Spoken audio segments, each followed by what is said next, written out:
В начале июля у папы был день рождения, и по традиции я решила испечь торт. Думаю, на этом традиция закончилась. Это был последний раз, когда я пекала торт.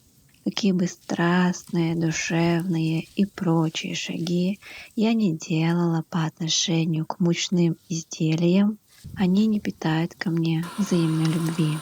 У меня не получается сделать выпечку ни вкусной, ни пышной, ни какой-либо еще.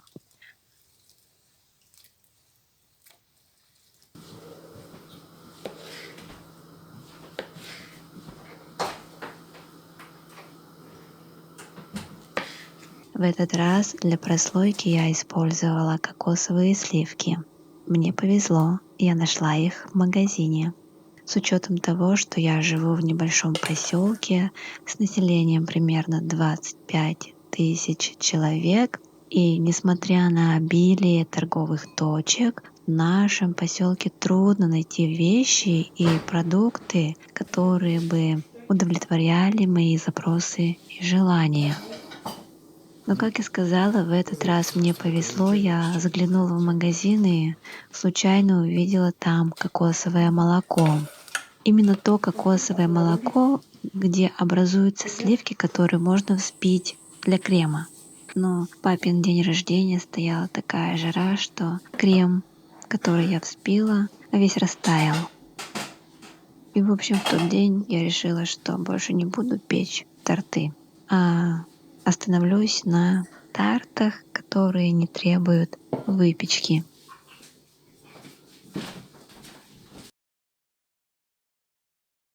Вы не смотрите, что торт выглядит красиво, но вкус он не таким добрым оказался.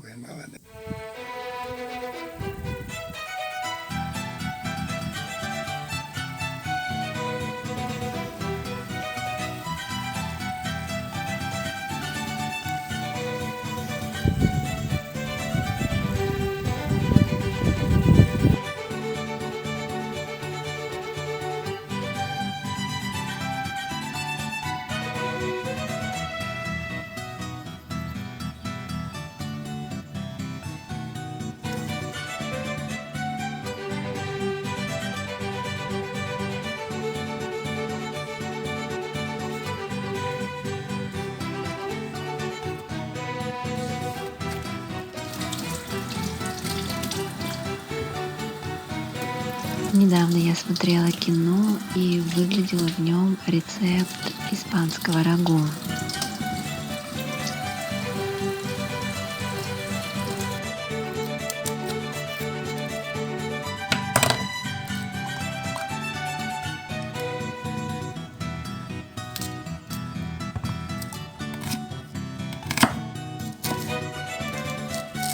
Не знаю, почему оно испанское, может потому что красное, но я решила приготовить себе такое же. Конечно, по рецепту рагу было с мясом, поскольку я мясо не ем, я заменила мясо грибами.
Этим летом у нас обильно цвел куст лаванды.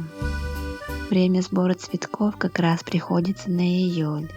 Я собрала пару веточек, чтобы засушить и попробовать чай из лаванды. Если вы не знали, собирать лаванду нужно с утра, пока цветочки не раскрылись, а сушить в темном сухом месте, потому что так сохраняются эфирные масла, в которых именно содержатся все полезные вещества для человека, для девушек, особенно для волос, для кожи лица и для кишечника.